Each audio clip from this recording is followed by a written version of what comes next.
personal vendetta against LBS. So, we've got, this is what you're going to end up making something looks like this.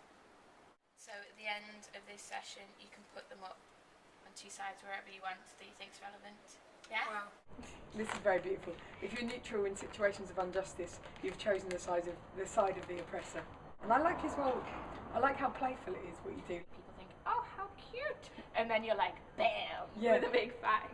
You mentioned to me earlier as well about like the fact that you felt like you really didn't totally fit in with other activists, like because you like fashion magazines and I read food. A lot of activist groups I went to, I didn't really enjoy or found it quite scary, or people didn't like me because I don't ride a bike and I don't wear hemp, and certain, you know, they can be quite elitist or quite hard hitting.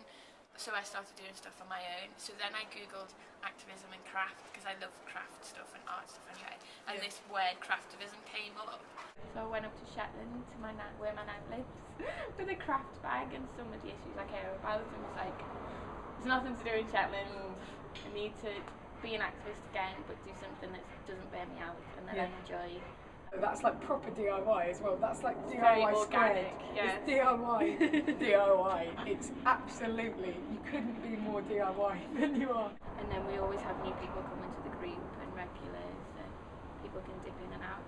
And then we've got 4 craftivists across the world who do stuff on their own or with groups. So we've got a Manchester group that's just set up, and we've got a craftivist in LA and one in Berlin and one in Melbourne. It's more just trying to plant lots of seeds to get the public just remembering that there's people in the world that are going through crap and that are still living on less than $2 a day and all of that stuff. Yeah, the fact that you can actually use something which seems, you know, sweet and fluffy to genuinely do something that, as you say, might will inspire people or will remind people of something, or even just lets you think about your social conscience for a bit, and then moves you on a bit and just keeps you aware. In my old house, I made myself a cushion cover that said "Don't give up," right? And we had it in the lounge, and we were all freelancers in this house, and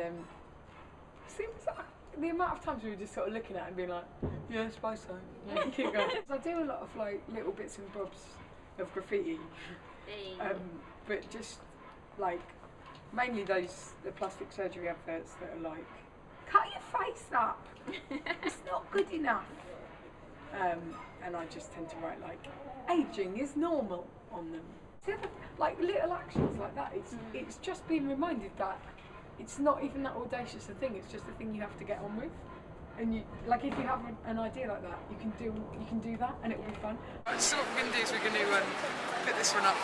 There's a tree out there, so I like to imagine bankers coming down, probably after having taken some lines of cocaine in the morning, come down and they'll see this, and they'll be given cause for the thought. So we're going to go there and do it. They'll take on with us.